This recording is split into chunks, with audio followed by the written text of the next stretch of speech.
부활의 능력이 함께 하시길 바랍니다. 네, 아멘. 이제 예수 믿는 사람이 기차를 타고 여행하게 되었습니다. 그래서 기차를 타고 기도하고 눈을 떴더니 이제 옆에 앉아갈 손님이 와서 또 머리를 숙이고 이렇게 기도하더라는 거예요. 그래서 반가워서 교회 다니십니까? 그랬더니 예, 그렇습니다. 저도 교회 다닙니다. 반갑습니다. 막 이렇게 주고받고 얘기를 하다가 점심시간이 되었을 때 그 앞에 사람이 김밥을 꺼내어서 이렇게 먹기 시작했습니다. 그래서 옆에 있는 사람이 저 사람 교회 다니는 사람이니까 나 하나쯤 주겠지라고 생각하고 기다리는데 하나도 안 주고 혼자 끝까지 다 먹는 거예요. 그래서 그 앞분에게 이렇게 말하는 겁니다. 형제님, 예수께서 너의 이웃을 내 몸과 같이 사랑하라고 말씀하셨습니다. 그럼 좀 달라는 뜻이지요. 그랬더니 그 앞에 김밥을 먹었던 한 형제님이 이렇게 말합니다. 하나님께서 내 이웃의 소유를 탐내지 말라고 하셨습니다. 이렇게 말했습니다. 못 주겠다는 말이지요. 여러분, 성경은 저희들이 하나님의 말씀이라고 고백하고 있고요. 또 그 말씀을 우리가 얼마나 사랑하고 또 얼마나 읽었는지 성찰하게 되게 되는데, 우리가 말씀으로 구원을 받고 거듭남의 생활을 하게 되고, 또 말씀의 능력으로 우리가 세상을 담대하게 이기고 죄악을 이기고 사망을 이긴다고 우리가 믿으며 살아가고 있습니다. 우리가 그렇게 믿어가면서 살아가는 저희들인데, 우리가 그 하나님의 말씀을 얼마나 사랑하고 또 얼마나 지키고 있고 얼마나 잘 순종하느냐, 거기에 문제가 있죠. 오늘 17장 내용은 우리가 지지난주에 살펴본 것과 마찬가지, 바울이 이제 데살로니가 지역 가서 복음을 전하고, 그 다음에 베레아 가서 전하고, 아덴에서 가는 세 개 도시에서 전한 복음의 내용을 전한 것이 17장인데, 오늘은 두 번째 도시 베레아이죠. 이제 데살로니가에서 복음을 전했을 때, 그때 그 동네 사람들이 깡패를 동원해서 바울과 실라를 잡으러 오게 됐는데, 그때 바울과 실라를 잡지 못하게 되고 야손이라는 사람을 두들겨 패고 막 그런 일들이 일어나게 되었죠. 그래서 이제 베레아로 옮기게 되었습니다. 근데 오늘 11절의 특징을 보게 되니까 그 세 개 도시 가운데 아주 인상적인 도시가 베레아였다라는 거죠. 여러분 11절 말씀 한번 다시 한번 읽습니다. 11절 시작.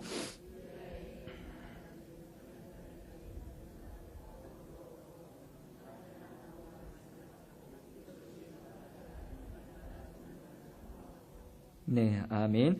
베레아에 있는 사람들이라는 것은 베레아에 있는 유대인들, 이렇게 말하는 겁니다.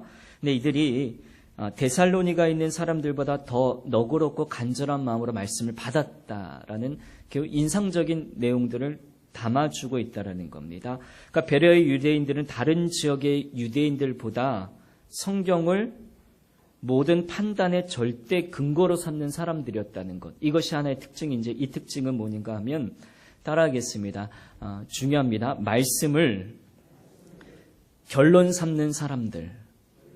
예, 이 특징을 가지고 있었다라는 거예요. 베레아에 있는 유대인들은 그 말씀을 결론으로 삼는 사람들이었다라는 말입니다.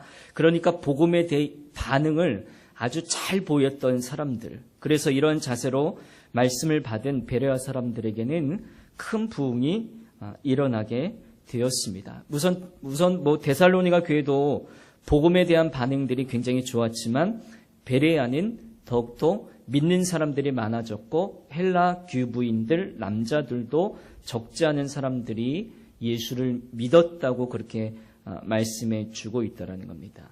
여기서 우리가 중요시 여기게 될 것은 성경 말씀을 결론으로 삼는 태도가 얼마나 중요한가를 우리가 경험하게 됩니다. 그리고 굉장히 중요하게 깨닫게 됩니다. 성경 말씀을 결론으로 삼는 태도.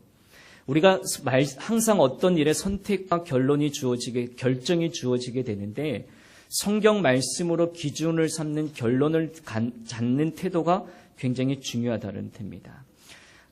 호남신학대학교 교수님이셨는데, 그분이 쓰신 책 가운데 교회 주인은 사람이 아니다라는 책이 있습니다. 그래서 목회자들 사이에 이 책이 많이 읽어졌는데, 이 책에 이런 질문이 나와요. 20년 동안 교회를 다닌 사람과 1년 되는 사람 중에 교회에서 누가 더 교만할까요? 이런 질문이 나오게 되고, 또 헌금을 많이 한 사람과 적게 한 사람 중에 누가 더 교회에서 교만할까요? 근데 이 책에서는 그 대답을 어떻게 주어주고 있냐면 대체로 교회를 오래 다닌 사람, 헌금을 많이 한 사람이 교만하다라는 내용들을 적고 있다라는 거예요. 왜 그런가 하면 이 말은 신앙생활에 우리가 연륜이 쌓일수록 신앙이 나빠진다라는 뜻인데 왜 이런 어처구니 없는 일이 일어나느냐는 한국 교회의 병폐에 대해서 지적해주고 있고, 물론 이것뿐만 아니라 목사들의 권위주의나 목사들이 대접받는 일들에 대해서도 많이 신랄하게 지적하고 있는 책이 교회의 주인은 사람이 아니다라는 한국 교회 이야기를 담고 있는 책이라는 겁니다. 많은 분들이요, 여러분 솔직하게 우리가 꺼내놓고 얘기하면 설교를 많이 듣고 성경을 읽으면서도 믿음이 성숙하고 삶에 변하지 않는 이유들이 있다라는 거예요. 그 이유는 뭔가 하면 우리가 많이 들었지만, 많이 다녔지만, 수많은 예배를 드렸지만 결국의 이유는 뭔가 하면 아까 우리가 고백했던 것처럼 말씀을 결론으로 삼지 않았기 때문에 그러는 겁니다. 그러니까 진리라는 것은 결국 진리를 결론을 삼는 태도를 우리가 그 성경을 읽지만 말씀을 듣지 않기 때문이었다라는 거예요. 그러니까 성경 말씀을 읽고 들어도 여전히 우리는 자기 관점과 생각을 기준으로 삼아서 성경을 평가하는 자세를 갖기 때문에 말씀의 역사가 일어나지 않더라는 거예요. 물론 전부가 그렇다는 얘기는 아닙니다. 그 책에서도 주장하고 있듯이 대부분의 사람들이 교회를 오래 다녀도 그 말씀의 역사를 체험하지 못하는 이유는 결국 마지막 결론 부분에 있어서 말씀으로 우리가 결론을 내지 않기 때문에 우리가 마음밭의 비유를 굉장히 잘 알고 있죠. 저도 이 본문을 가지고 여러분과 2번씩이나 말씀을 나누게 되었는데 길가에 떨어진 마음, 또 돌짝밭 같은 마음, 가시덤불 같은 마음, 옥토 같은 마음이 있다라는 것은 우리가 알고 있죠. 그러니까 많은 성도들이 말씀을 듣습니다. 또 성경을 읽습니다. 그런데 말씀을 자기 삶의 기준으로 판단합니다. 그래서 어쩔 때는 이 말씀이 잘 이해가 안 돼. 물론 그럴 때 있습니다. 또 이 말씀은 내가 도무지 동의할 수 없어 라고 이런 태도를 우리가 가질 때도 있습니다. 근데 우리가 그럴 때에 그 말씀은 잘 안 들리고 또 목사님이나 전도사님이나 구역 인도자의 말씀을 잘 아멘이 안 될 때도 있다는 거예요. 사실 그대로 있어요. 근데 그런 말씀을 우리가 들었을 때에 그럴 때 우리가 어떻게 하냐는 거예요. 말씀을 들을 때. 잘 아멘이 안 되고 동의가 안 되고 말씀이 안 들려질 때 그럴 때 우리는 어떻게 하냐? 그거를 그냥 지나쳐 버린다라는 것이죠. 그런데 오늘 본문의 베레아 사람들은 그러지 않았다라는 거예요. 들은 말씀이 정말 그런가? 성경이 정말로 그렇게 말하고 있는가? 확인한 다음에 확인 절차가 들어갔어요. 그래서 그 말씀을 받을지 안 받을지 결정했다라는 거예요. 이제 사도 바울이 베레아 사람들에게 말씀을 전했어요. 사도 바울이. 근데 그 말씀을 들은 다음에 데살로니가 사람들에게 사도 바울이 3주 동안 복음을 전했는데 데살로니가 교회들과 베레아 사람들의 확연한 차이는 뭐냐면 데살로니가 교회 사람은 3주 동안 복음을 듣고 유대인들이 그 복음이 정말 성경적인가를 확인하지 않고 자기들이 받았던 그 가르침과 다르다고 생각했기 때문에 누구를 동원했냐면 불량배들을 동원했어요. 그래서 바울과 실라를 잡으려고. 그래서 90km나 떨어진 베레아까지 쫓아가지고 선동했던 사람들이 데살로니가 유대인들이었거든요. 근데 그것에 대한 열심이 굉장히 있었어요. 자기들이 가졌던 성경의 지식과 좀 다른 이야기를 들려지게 되니까 저건 아니다. 그러면서 그 열심을 가지고 성경을 펼쳐볼 마음이 없었다라는 것인데, 근데 베레아 사람들은 유대인들의 태도는 얼마나 인상적이었냐면 지금까지 자기들이 믿고 있었던 것을 고집하지 않았다라는 거예요. 무조건 사도 바울이 전한 복음을 받아들인 것도 아니에요. 먼저 그들은 사도 바울이 전한 그 복음이 정말로 성경적인가, 우리가 알고 있었던 그 하나님의 말씀 정말 성경적인가를 살펴보고 그때 확신이 오고 그때부터 부흥이 왔다라는 거예요. 여러분, 우리도 마찬가지인데 지금까지 우리가 설교를 많이 듣고 있습니다. 설교라는 것은 하나의 설교자를 통하여 하나님의 말씀을 현대적으로 풀어주고 또 현대적으로 적용할 수 있도록 현대어의 언어로 전달하는 것이 하나님의 말씀을 전달하는 게 설교예요. 그러니까 설교는 결국 하나님의 종 사람을 통해서 전해지기 때문에 어쩔 때는 그 말씀이 잘 안 들려질 때가 있어요. 그리고 그 말씀이 잘 동의가 안 될 때가 있어요. 근데 그것은 분명히 하나님의 말씀이긴 말씀이에요. 그럴 때 우리가 솔직히 아멘 안 될 때에 그럴 때 우리가 어떻게 하셨습니까? 여러분. 그냥 그 예배 드리고 그냥 지나쳤습니까? 아유, 은혜가 잘 안 됐어. 그리고 그것을 그냥 넘겼습니까? 분명히 하나님의 말씀을 현대의 언어로 재해석해서 말씀을 전해드렸는데 안 될 때도 있고 될 때가 있더래요. 그때 우리는 어떻게 했냐는 거예요. 다시 그 본문 말씀을 붙들고 현대어로 풀어졌던 그 말씀은 잘 안 들렸지만 그 성경을 우리가 다시 한번 자세히 보셨습니까? 아니면 잘 은혜가 안 돼, 이해가 안 돼 하고 그냥 지나쳤습니까? 이 차이라는 것이죠. 자, 우리가 책을 읽어요. 책이라는 것은 우리가 책을 읽을 때는 성경을 읽을 때와 같은 자세로 읽어서는 안 돼요. 우리가 뭐 소설책이나 철학책이나 역사적인 책이나 책을 읽을 때는 일반적인 책은 내가 주도자가 되어서 그 저자가 썼던 의도를 우리가 발견하게 되고 저자와의 의견이 다르게 되면 우리는 그것을 안 받으려도 상관이 없어요. 그리고 내가 비판하고 내가 생각해도 상관은 없어요. 이게 일반적인 책을 읽는 것이에요. 그런데 하나님의 말씀 성경은 그렇게 읽어서는 안 돼요. 하나님의 말씀은 우리가 기본적으로 신뢰를 가지고 믿음을 가지고 겸손함을 마음을 가지고 말씀을 읽어야 그 말씀이 계속해서 그렇게 읽으면 성경이 내게 말씀이 되고 그 말씀이 내게 역사가 이루어지는 것이에요. 그래서 칼바르트라는 신학자는 어떻게 얘기했냐면 하나님이 성경 안에서 우리를 기다리고 계신다. 이렇게 말씀해 주셨습니다. 여러분 동의하십니까? 하나님이 이 말씀 안에서 우리를 기다리고 계신다라는 거예요. 내가 성경을 읽어갔으면 내게 말씀이 옵니다. 여러분 성경 66권을 다 몰라도 됩니다. 또 구구절절 이 말씀을 다 알아야 된다고 여러분 생각하지 않으셔도 됩니다.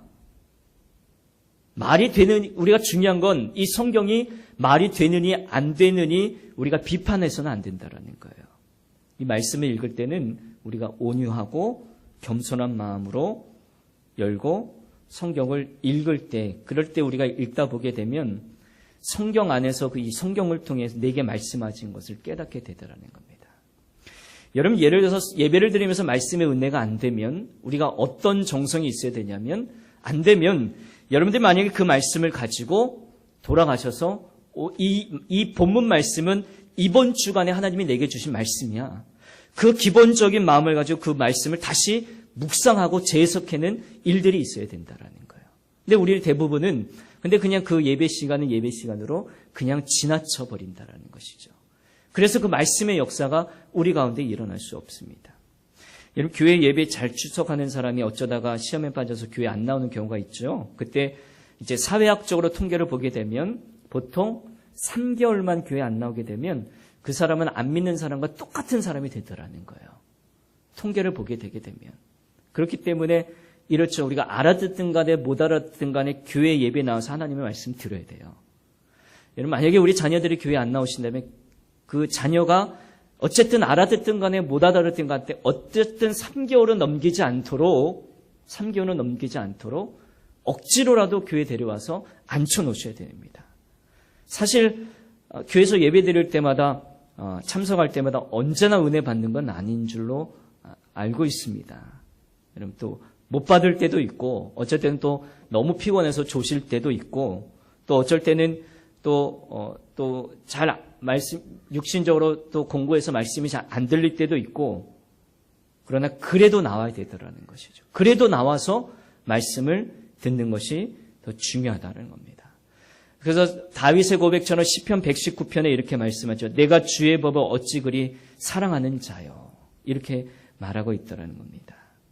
하나님의 말씀, 주의 법은 하나님의 말씀인데 하나님의 말씀을 사랑하는 것인데 하나님의 말씀을 종일 사랑하기 때문에 다윗은 말씀을 종일토록 묵상한다라는 고백을 시편 119편에 드려요. 종일 묵상한다. 묵상한다는 말이 히브리어 뜻으로 되새김질한다라는 겁니다. 이제 우리 소를 키우신 분들은 잘 아시겠지만 이제 소는 되새김질을 합니다.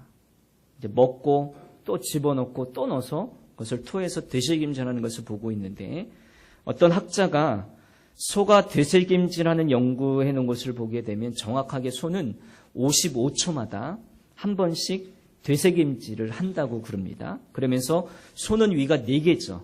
4개가 있는데 소가 풀을 뜯어먹을 때는 그냥 씹지 않고 그냥 이렇게 삼켜버린다는 것이 대부분입니다. 그래서 뜯어서 꿀꺽꿀꺽 삼켜놓고선 나중에 한가할 때 이제 위에서 한 개씩 꺼내가지고 그것을 다시 또 꺼내서 씹습니다. 그러니까 침샘이 나오고 또 유액이 나오면서 그것을 다시 잘 섞어서 다시 이렇게 다시 넘기게 되게 되면 그것이 살이 되고 피가 되고 또 기름이 되더라는 것이죠. 이게 되새김질이에요. 우리가 하나님 말씀을 들을 때도 마찬가지인데, 설교 말씀도 그렇고 이 말씀도 그렇고 일단은 집어넣으셔야 돼요. 일단은 무조건 알던 모르던 간에 은혜가 되던 간에 안 되던 간에 무조건 다 집어넣고 그 다음에 다 틀어놓고 그 다음에 그 기도와 함께 말씀을 잘 묵상하셔야 된다는 거예요. 그 종일 묵상하고 그러면서 내가 깊이 생각하고 곰곰이 생각할 때 그 말씀이 소처럼 내 몸 가운데 영혼 가운데 여기저기 살이 되고 피가 되더라는 거예요. 그러다 보면 생명력이 내게 나타나죠. 그래서 묵상이라는 것을 깊이 생각하는 것을 말하죠. 그냥 한 번 듣고 끝나는 게 아니라 말씀을 듣고 읽었으면 그 말씀을 종일토록 묵상하는 거예요. 종일토록 적용시키는 거예요. 그러다 보게 되면 그 말씀이 내게 생명력이 되게 되고 하나님의 말씀을 깊이 생각하는 동안 다른 생각을 하지 않더라는 거예요. 이게 묵상이에요.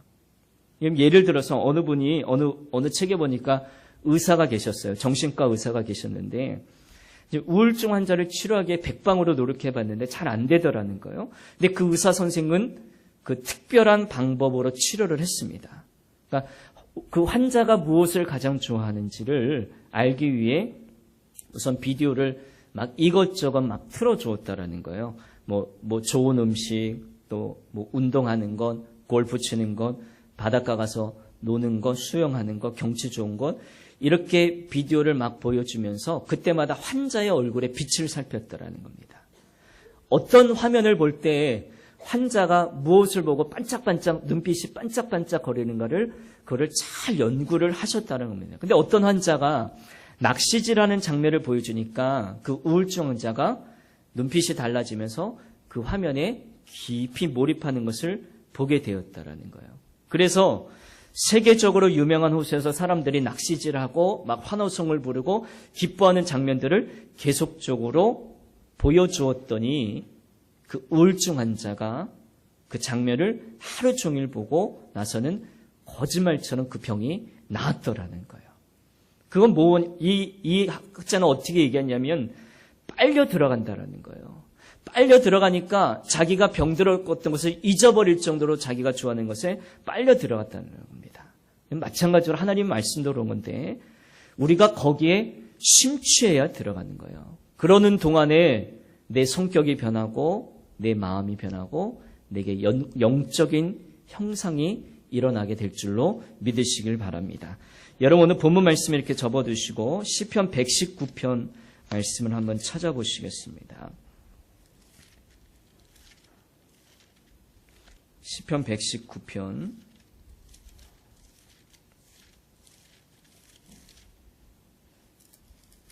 98절부터 보겠습니다.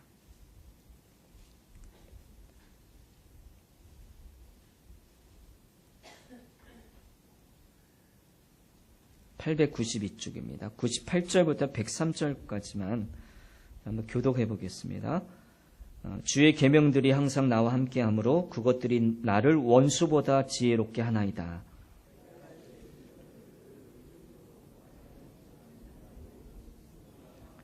주의 법도들을 지킴으로 나의 명철함이 노인보다 나으니이다.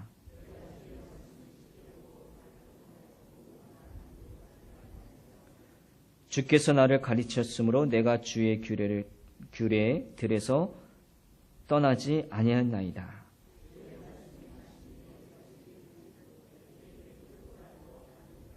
아멘. 주님의 말씀, 주의 계명, 97절의 주의 법, 99의 주의 증거, 100절의 주의 법도, 101절의 주의 말씀, 다 같은 말이죠. 이게 다 하나님 말씀인데 이 말씀이 이렇게 좋다라는 거예요. 너무 맛이 있고 너무 즐겁고 노인의 지혜보다 낫고 주의 증거들을 늘 읊조리다 보니까, 늘 읊조린다는 걸, 그 말씀을 늘 되새긴다라는 겁니다. 그 명철함이 모든 스승보다 낫다라는 것. 하나님의 말씀이 이렇게 능력이 있다라는 것을 말해주고 있습니다. 많은 성도님들이 믿음 생활하면서 자기는 어떤 스타일이다, 이 스타일을 잘 버리지 않으시려고 그래요. 자기는 성령을 사모하는 은사 스타일이다. 나는 성령 충만 스타일이다. 나는 기도 스타일이다.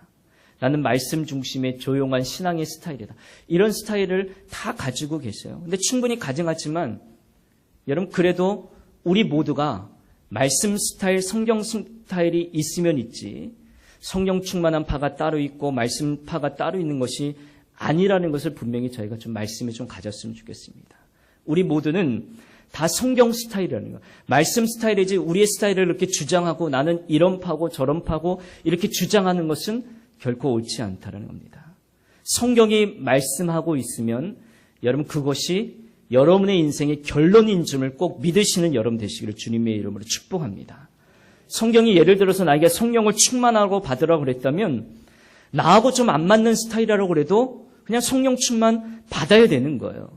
그리고 성경이 말씀 훈련하고 제자 훈련 3년 사역이라고 가르쳤으면 역시 우리가 나하고 좀 맞지 않는다고 그래도 내가 제자 훈련 받아야 되는 거예요. 성경에 나와 있으니까. 그 모든 것이 중요하다고 여기는 것입니다. 이게 베레아 사람들이 가졌던 그 말씀에 대한 태도였다라는 것이죠.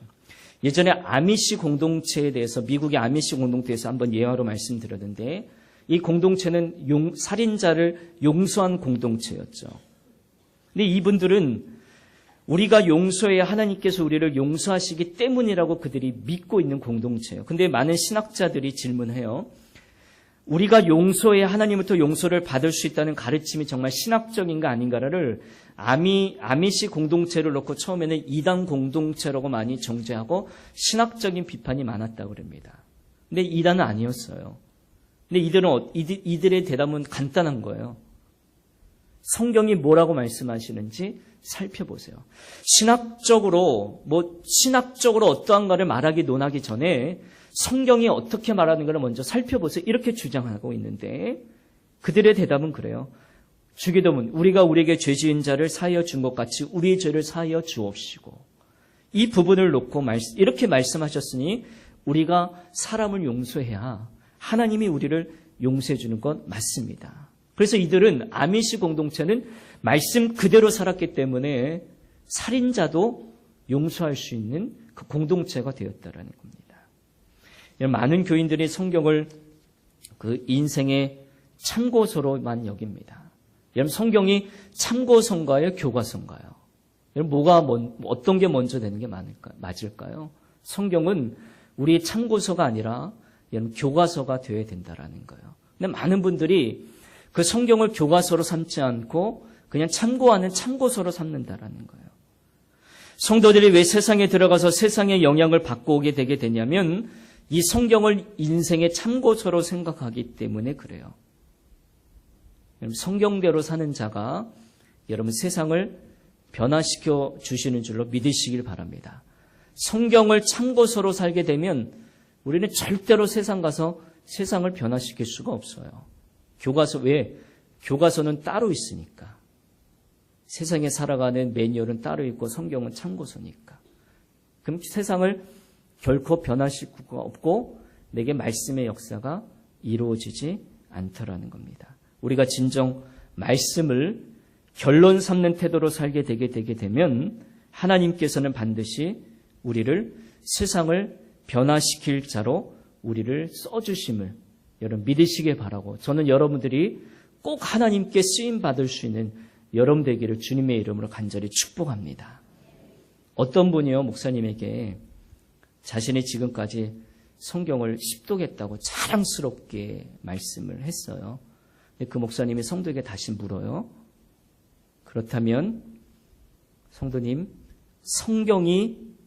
성도님을 읽은 것은 몇 번이나 되세요? 이렇게 물었다라는 거예요. 반대로. 여러분, 말씀이 나를 얼마나 읽었느냐가 중요한 거예요. 내가 성경을 100독 읽고 50독 읽고 30독 읽은 게 중요한 게 아니라 이 말씀이 나를 얼마나 거꾸로 생각해 보자는 거예요. 이 말씀이 얼마나 나를 읽었고 얼마나 말씀이 나를 조명해 보았는가. 이게 더 중요하다는 질문이에요. 그래서 어떤 분이 이렇게 말해요. 목사님, 성경 보니까 사랑하라, 원수를 사랑하라, 용서하라 했는데 정작 예수 믿는 사람들은 사랑이 없어요. 이렇게 말하는 거예요. 그래서 성도님, 누가 무슨 일로 성도님을 사랑하지 않았는지 자세하게 좀 설명해 주시겠습니까? 그랬더니 내가 교인들에게 빚을 좀 짓고 있는데 나한테 그 빚을 탕감해 주지 않는 거예요. 목사님이 이게 사랑입니까? 이렇게 말씀을 들고 나오는 거예요. 그래서 목사님이 이렇게 말했죠. 성경에서 사랑하라고 하면 성도님, 내가 남을 어떻게 사랑할까라는 생각을 하셔야지 남이 나를 사랑하나 안 하나 따지면 그것이 성경을 올바로 읽은 건 아니에요. 이렇게 딱 지적해 주었습니다. 성도님에게 돈을 빌려준 사람을 어떻게 사랑하고 계십니까? 이렇게 되물으니까 그 성도님이 대답을 더 이상 못하더라는 겁니다. 여러분, 우리가 성경을 보기는 하지만 이분처럼 우리가 성경을 잘못 적용하고 보남 안 하는 사람이 너무 많다라는 거예요. 성경에서 사랑하라, 용서하라는 말씀은 내가 사랑받고 용서받는 게 먼저가 아니라 내가 먼저 사랑해주고 내가 먼저 용서해주는 게 먼저라는 거예요. 그래서 말씀이 나를 얼마나 많이 읽었느냐, 이거를 우리가 조명해 보자라는 것이죠. 여러분, 주님을 평생 믿으면서도 성경 잘 읽지 못하다가 반대로 최근에 창세기부터 통독을 시작해서 구약 마지막까지 읽고 있는 성도님의 고백이 있었어요. 하나님의 말씀을 읽어보니 그동안 내가 얼마나 허무맹랑하게 살아왔는지 하나님 앞에 수치스럽고 굉장히 후회스럽습니다. 이렇게 고백하시는 거예요. 그분은 성경을 일독을 했어도 진짜 말씀을 읽은 거예요. 어느 목사님 두 분이 같이 교회 건축을 하셨는데 공교롭게도 함께 부상을 당하셨어요. A라는 목사님은 여러분 이제 교회 건축을 하게 되다 보면 저도 부교육자 3개 교회를 거치면서 다 건축하는 교회 이렇게 다 거쳐서 왔거든요. 그래서 어떤 교회에서는 목사님 바로 밑에서 이제 건축의 모든 면들을 담당하면서 같이 건축하는 것을 지켜보는데 건축하면 목사님 그 교회 담임 목사님들이 꼭 어려움을 많이 겪으세요. 어떤 분은 암에도 걸리시고 어떤 분은 사고 당하시고 또 교회 성도들이 떠나고 하여간 뭐 사단 역사가 대단하죠. 그래서 교회 건축할 때 정말 하나님이 쓰시는 교회 건축을 할 때는 그 교회 건축에는 역사들이 일어나게 되고 또 어떤 일들이 많이 일어나게 돼요. 근데 이 교회도 마찬가지. 교회 건축 중에 뭐 죽거나 떠나거나 다친다는데 이 목사님이 이렇게 고백하는 거예요. 자기가 그렇게 경미한 일을 겪었으니 감사하더라는 거예요. 그런 어려움이 있었지만 예배당 공사는 더 은혜롭고 잘 끝나고 교회는 크게 부흥됐고, 근데 어떤 한 목사님은 원망하는 마음이 들었다는 겁니다. 교회 건축하는데 하나님이 왜 이렇게 힘들게 하십니까? 그러면서 섭섭한 마음이 많이 들었고 예배당 공사는 끝났지만 그 목사님이 일찍 은퇴를 하셨습니다. 그래서 은퇴하실 때 인사말이 이렇습니다. 내가 너무 열심히 일한 것이 후회된다. 그리고 그 교회를 떠났다라는 거예요. 같은 성경을 읽고 같은 말씀을 전하고 같은 목회를 하셔도 여러분이 이렇게 다를 수 있다라는 거예요.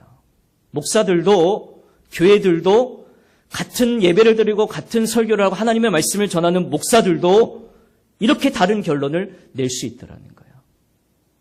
한 부분은 하나님의 말씀을 결론으로 삼았고 그리고 그 말씀대로 반응했고 또 한 분은 자기 감정대로 자기 생각대로 그것을 판단하게 되니까 이렇게 달라지게 되는 거예요.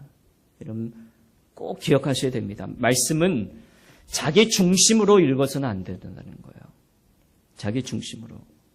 여러분 우리는 이미 세례를 받을 때 예수 그리스도와 함께 십자가에 함께 죽음으로 우리가 새 생명을 얻게 된다는 것을 우리가 세례받을 때 이미 고백하고 신앙 고백을 드렸던 저희들이라는 겁니다.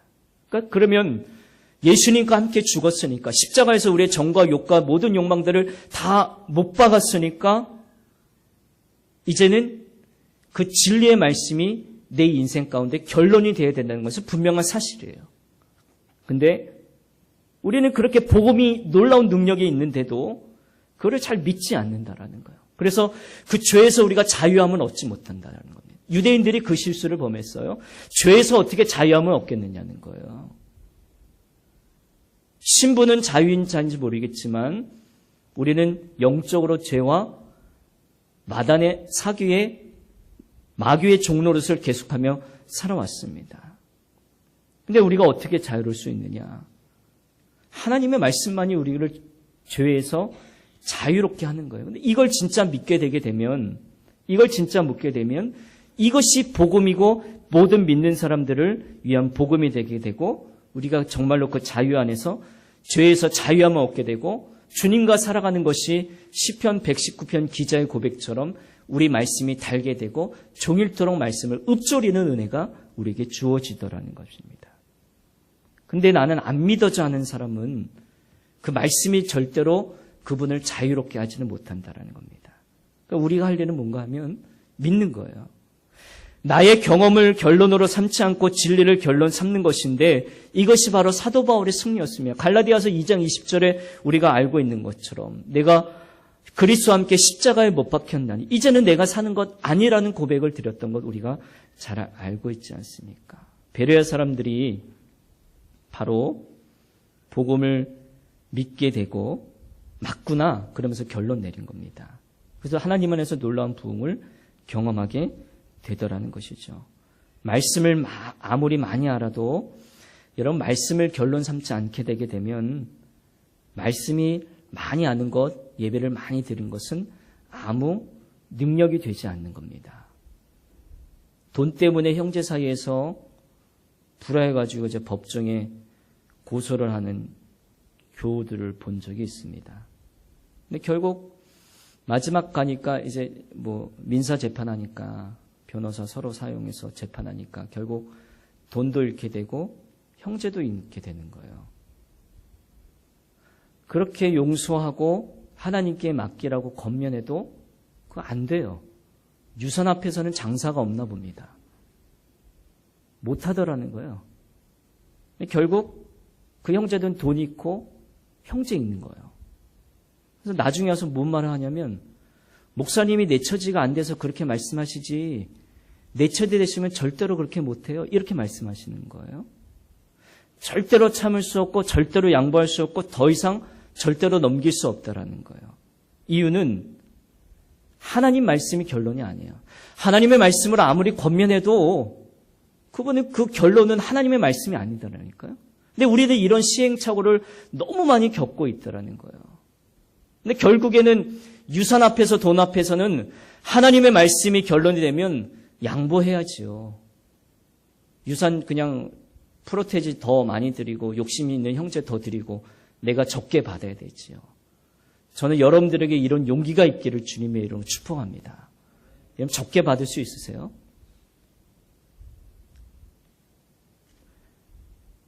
말씀이 결론이 아니기 때문에 그래요.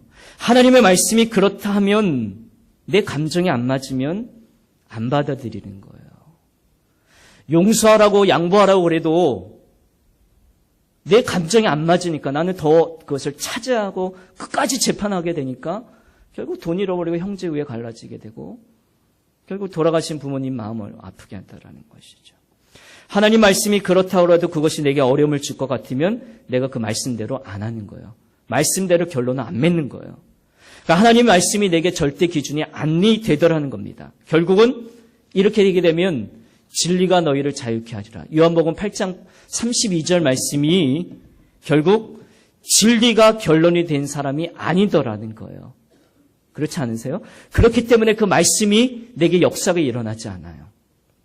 그러면 하나님께서도 어떻게 하실 수가 없더라는 거예요. 하나님께서.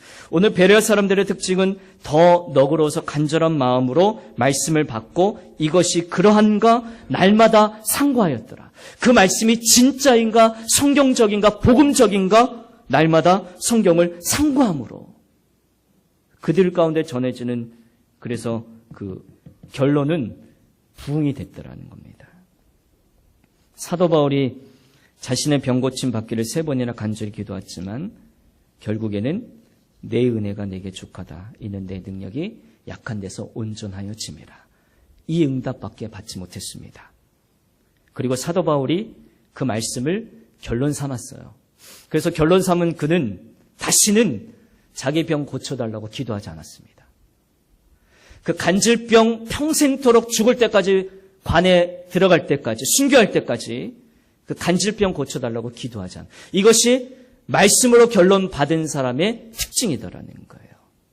그리고 자신의 질병이 오히려 기뻐하고 자랑하였던 사도 바울의 모습이었다라는 겁니다. 그가 그래서 고린도후서에 이렇게 고백합니다. 이러므로 도리어 크게 기뻐함으로 나의 여러 약한 것들에 대하여 자랑하리니 이는 그리스도의 능력으로 내게 머물게 하려 함이라. 사도 바울이 자신의 병이 고침받지 않았던 까닭은 예수님의 능력이 내게 머무르기 위함인 것을 알았기 때문에 말씀으로 결론한 삶을 살았기 때문에 더 이상 그 병에 대해서는 하나님께 기도하지 않았는 그 믿음의 고백 얼마나 위대한지요. 여러분 이사하실 때 개업하실 때 직업 선택하실 때 자녀들 진학할 때 결혼할 때 삶의 중요한 문제들을 놓고 결정할 때 어떻게 결정하십니까? 말씀으로 결론 삼으십니까? 아니면 어떤 손해가 나고 또 마음에 맞지 않아도 성경이 말씀하시면 아멘으로 그것을 받아들이십니까? 하나님의 말씀은 이런 때 어떻게 결정하라고 하는가? 그리고 그렇게 결정하고 살아가고 있는가? 그렇다면 하나님의 말씀, 여러분의 삶 속에 하나님은 반드시 역사하여 주실 줄로 믿습니다. 여러분 안타깝게도 많은 성도님들이 그 말씀을 그저 참고로만 여기고만 살아갑니다. 어떻게 그렇게 살아? 어떻게 그렇게 다 살아? 그렇게 해서 생각하고 그 말씀을 자꾸 참고서로 옮기게 되니까 말씀대로 되는 역사가 우리에게 안 나타나고 결국 우리는 옥토밭이 아직 안 되는 마음이 있더라는 거예요. 우리가 옥토밭 되기를 원하지만 또 예수님께서도 4가지 밭을 말씀해 주셔서 우리가 다 옥토밭이 되라고 말씀해 주셨지만 이 말씀을 들으면서 어떻게 그렇게 살아? 어떻게 그렇게 살아? 우리가 그것을 다 지나쳐버리게 되면 우리는 언젠가는 가시밭길이 되게 되고 언젠가는 길가밭이 되게 되고 돌짝밭이 되더라는 것이죠. 리빙스턴이 16년 동안 아프리카 정글에서 선교 사역을 하고 영국에서 연설할 때 한 사람이 이렇게 질문하셨습니다. 어떻게 그 고독한 환경에서 16년간을 견딜 수 있었습니까? 주님의 2마디 약속 때문. 요한복음 14장 18절, 마태복음 28장 20절. 이 말씀 때문에 16년 동안 아프리카 정글에서 선교할 수 있었다라는 거예요. 그러니까 모든 일들을 그냥 말씀으로 다 결론 냈다라는 거예요. 정말 하나님께 우리의 삶을 맡겨드려야 되는데 여러분 그러려면 하나님의 말씀을 결론 삼는 태도를 가지시는 또 저와 여러분 되시길 바랍니다. 하나님이 말씀하셨으면 거기에 대해서 거기는 토를 다시면 안 돼요. 변명하셔도 안 됩니다. 왜냐하면 그 말씀이 우리 인생의 법이고 또 우리 인생의 등불이고 우리 인생의 결론이기 때문에 그래요. 결론이기 때문에. 주님이 말씀하셨기 때문에 나는 순종합니다. 여러분 이 태도를 분명히 가지신다면 우리 교회 안에 여러분 심령 위에 분명히 부흥이 오고 하나님의 역사가 나타나게 됩니다. 그리고 성경 말씀 보는 태도를 분명히 하십시오. 이 성경 말씀은 인생의 참고서가 아니다라는 것. 이 성경은 교과서. 여러분 어떤 내 생각이나 계획을 결론 삼지 마시고 물론 생각과 계획을 갖는 건 중요하지만 환경을 잘 다스리는 건 중요하지만 이 진리의 말씀을 모든 것 위에 가장 우선주의에 놓고 결론 삼는 저와 여러분 되셔서 그때 예수님과 동행하면서 능력 있는 삶을 살아가고 또 이 세상을 변화시키는 하나님의 백성 되시기를 주님의 이름으로 간절히 축복합니다. 기도하겠습니다.